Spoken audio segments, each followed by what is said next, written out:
ওলিমা ছেলের পক্ষ খাওয়াবে নাকি মেয়ের পক্ষ খাওয়াবে? ওলিমা বলা হয় বিবাহ পরবর্তী খাবার। বিবাহের পর খাবারের অনুষ্ঠান কয়টা হবে? একটা না দুইটা? কি বলেন আপনারা? বিবাহ উপলক্ষে শুধু খানা একটা অনুষ্ঠান হয়? ছেলে দেখতে গিয়ে একটা মেয়ের বাপের বাড়িতে 50-60 জন 70 জন বেহায়ার মতো যায় খেয়ে আসে। এরপরে আইসা আপনার অলিমার নাম দিয়া ছেলে একটু খাওয়ায় হালকা পাতলা, আর তার কয়েক গুণ বাড়াইয়া মেয়ের বাপের বাড়িতে আবার কি যাত্রী জানি বলে, বরযাত্রী। বরযাত্রী না। কেন বরযাত্রী বলেছি শুনেন। বরযাত্রী হবে তখন যদি আপনি এটা নিয়ে বার্গেনিং করে বেহায়ার মতো নেগোসিয়েশন করেন যে আমাদের পক্ষ থেকে 200 লোক যাবে, মেয়ের বাপ বলছে না 100, কয় না আচ্ছা তাহলে 150, মাঝখান দিয়ে থাকুক, দালাল কয়, দালাল থাকে না একটা ঘটক, এটা কয় না ঠিক আছে 150, তাহলে ঠিক আছে তাহলে 125 আমরা চুক্তি করলাম। এই যে একটা কথা, কত বড় নির্লজ্জের মতো কথা, চিন্তা করেন ভাই। শরীয়ত বিয়ে উপলক্ষে একটা খাবারের ব্যবস্থা রেখেছে, সেটা খাওয়াবে কে?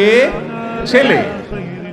ওই ছেলে 50, 100, 200 যায় খাওয়াক না খাওয়াক, তার পুরা গ্রামের মানুষ শুদ্ধ নিয়ে যায় শ্বশুরবাড়িতে খায়া আসে।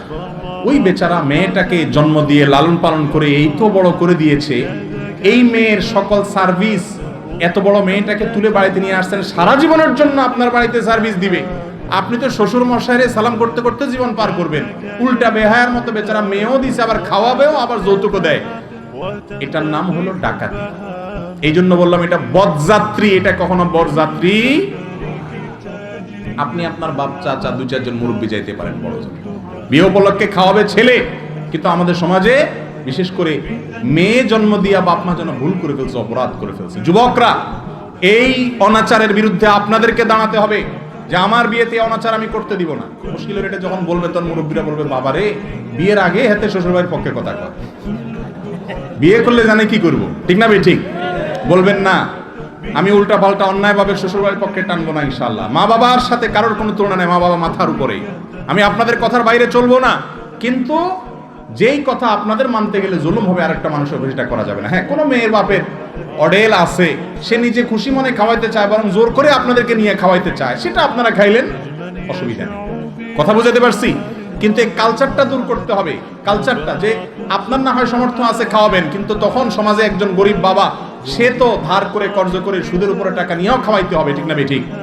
অতএব এই বরযাত্রীর এই কালচারটা আমাদের সমাজ থেকে ঝেঁটিয়ে বিদায় করতে হবে ইনশাআল্লাহ। করবেন তো যুবকরা ইনশাআল্লাহ? সমাজ পরিবর্তন আমাদেরকে করতে হবে।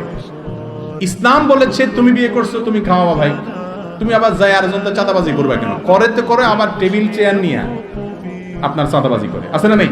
এগুলো করবেন না, এগুলো খুব খারাপ জিনিস, খুব খারাপ জিনিস।